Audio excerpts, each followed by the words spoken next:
안녕하십니까. 미국 사자입니다. 여러분, 오랜만에 영상을 찍습니다. 제가 여러분들도 마찬가지시겠지만 여러모로 바빠서 또 야외에 나가야 어떤 생동감 있는 영상을 찍을 텐데, 육아와 그리고 제 본업과 여러 가지 이 바쁘다는 어떤 핑계로 그동안 영상을 찍지 못했습니다. 그런데 역설적으로 이렇게 바쁘게 사는 이 모습 자체가, 급하게 카메라 켜고 이렇게 찍어내는 이 자체가 뉴욕에서 어떻게든 살아남으려고 하는 개척기, 생존 개척기의 간접적인 증명이다, 반증이다, 이런 생각을 또 갖게 됩니다. 제가 저번 영상에서는 운전면허를 합격했다, 이런 영상을 찍어 드렸어요. 그런데 후반부에 제 아내가 경험했던 어떤 어마어마한 일이 있다. 한국인 입장에서, 한국에서 온 지 약 1년밖에 안 된 부부 입장에서는 정말 미국의 이 행정 적체, 그리고 미국이라는 시스템을 이제 직간접적으로 경험할 수 있는 아주 좋은 기회였다라는 생각입니다. 결론부터 말씀드리면, 아내가 이 영상을 찍는 오늘 드디어 임시 퍼밋을 받았습니다. 저와 함께 1월 달에 필기 합격을 하고, 운전면허 필기시험을 합격하고, 저는 곧바로 이제 몇 주 뒤에 임시 퍼밋이 우편으로 도착을 해요. 여기서는 한국처럼 디지털이나 빨리빨리 이게 아니기 때문에 2, 3주 뒤에 이제 집으로 우편이 옵니다. 오리지널 같은 부분이 아직도 강력하게 일본 같긴 한데, 일본은 종이 문화잖아요.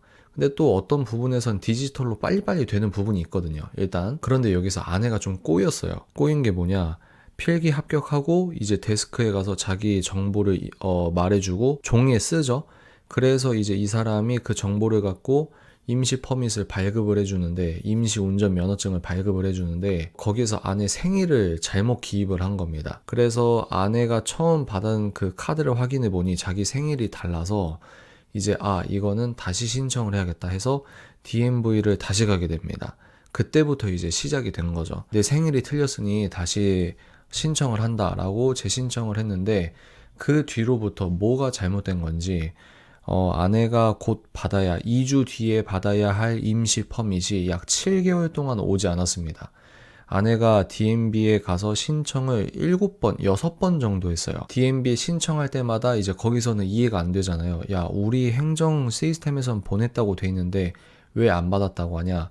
라고 해서 최근에 가서 다시 신청했을 때는 이제 그 상사가 오더라고요. 확인을 하더라고요. 그래서 우리 진짜 못 받았고 이러이러해서 내가 6번을 신청했는데도 아직도 못 받았다. 그래서 저희가 그 메일박스라고, 그 우체국 옆쪽에 메일박스 같은 게 있어요. 그걸 저희가 이제 돈을 주고 일종의 렌트를 하면은 저희가 이제 공문서나 중요 어떤 문서나 이런 걸 그 주소로 기입하고, 그러면 그 메일박스에 이제 오게 되는 시스템이에요. 그걸 결제하고 그 주소로 6번째 가서 등록을 했을 때 이제 오늘에서야 7달 만에 그걸 받은 거거든요. 그 중간에 아내가 DMV 홈페이지 가고, 또 전화로 상담해서 물어보고, 재신청할 때 또 가서 물어보고, 또 아내가 이거는 우체국의 문제다, 그래서 우체국의 분실센터에 신고를 하고, 또 우체국에 직접 찾아가서 담당자한테 말을 하고. 근데 얘네들은 그냥 원론적인 얘기만 하는 거예요. 근데 또 아내가 4번째인가 5번째 이제 임시 퍼밋을 신청하러 가서 신청을 했는데, 며칠 뒤에 분실센터에서 네 거 찾았어 라고 2번째, 4번째 카드가 뒤늦게 온 거예요. 근데 이미 그 카드는 쓸 수가 없습니다. 왜냐면 그 고유 번호가 다르거든요. 그러니까 아내가 엄청나게 고생을 한 거예요. 마음고생, 정말 알아보느라 시간 고생. 그러니까 저에 대한 중요 문서들은 알아서 잘 오거든요. 근데 이상하게 아내 것만 계속 안 왔어요. 그리고 아내가 2번째, 3번째, 4번째, 5번째 가서 재신청할 때마다 얼마나 자기가 쓰는 서류를 검토하고 확인을 했겠습니까? 주소가 틀렸나, 주소도 몇 번을 보고, 내기 전에 그 사람에게 다시 물어보고, 그 사람이 문제 없다고 하고, 우리가 할 수 있는 점검과 어떤 시도와 알아보면 전부 다 했거든요.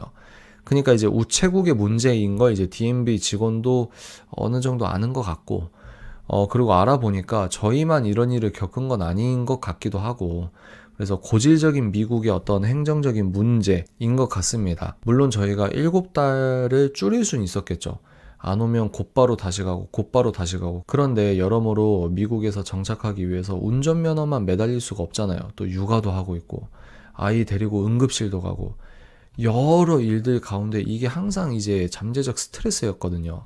근데 여하간 오늘 그게 해결이 됐고, 그리고 그런 메일박스가 있다는 것도 저희가 부단히 뭐 알아보고 스스로 알아보고, 저번 영상에서도 말씀드렸듯이 AI의 도움을 받고, 여기서 AI는 여러분 여러 개를 동시에 써서 교차 검증을 해야 됩니다.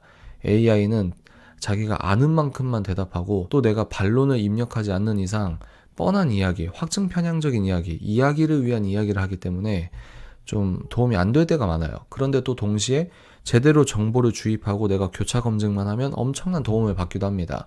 저희가 지금 정착할 때의 어떤 몇몇 가정에 절대적인 도움을 받는 동시에 이 AI가 없었으면은 이렇게까지 살아남을 수가 없었던 부분이 있거든요. 일단 그래서 이런 부분도 해결책을 한 3가지, 4가지를 추려서 이것 해보고 저것 해보고 저것 해보고 그러다가 7달 만에 임시 퍼밋을 드디어 받게 되었다. 아내와 얼마나 기뻤는지 모릅니다. 그래서 제가 드릴 수 있는 말은 답답하다, 미국 이거 짜증난다 이렇게 욕하고 만다. 그러면 감정적 해소는 되겠지만 발전적이진 않잖아요. 근데 이것도 미국의 일부라고 받아들여야 되는 거죠. 좀 특이한 케이스인 것 같긴 하지만 그럼에도 이런 일을 경험할 수도 있는 나라다. 반면에 모든 걸 디지털화하고 민원 처리를 재빠르게 해주는 한국 같은 나라가 전 세계에 없죠. 한국 같은 나라는 살기가 정말 편하다.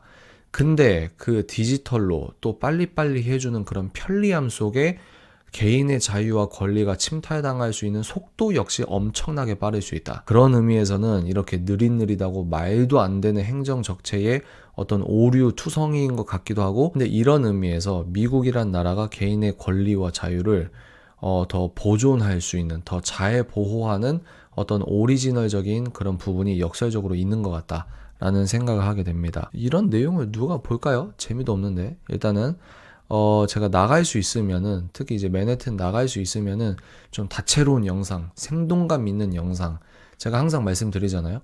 그런 것들도 또 찍어 나가려고 하고, 또 이 브롱스에 동물원이 있어요. 그런데도 좀 가야 되는데 그런 상황이 아닙니다.